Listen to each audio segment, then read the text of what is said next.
que el Consejo de Ministros aprobó el pasado viernes la obligación de servicio público en Extremadura y lo valoramos positivamente. Nosotros somos coherentes y cuando digo coherente esto significa que cuando el Gobierno de España da buenas noticias para Extremadura, nosotros las aplaudiremos. Pero cuando el Gobierno de España discrimine a esta región, cuando ataque a esta región, nosotros lo criticaremos duramente.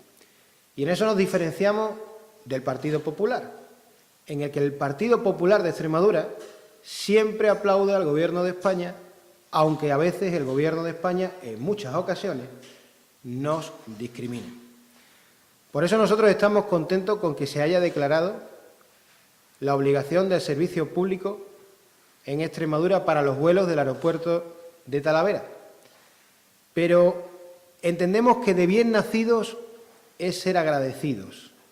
Y si el alcalde de Badajoz ha agradecido al ministro de Fomento que se haya declarado obligación de servicio público los vuelos en Extremadura, también debería agradecer a la Junta de Extremadura, que ha sido quien ha gestionado todo esto para que por fin puedan ser declarados obligación de servicio público los vuelos de Extremadura.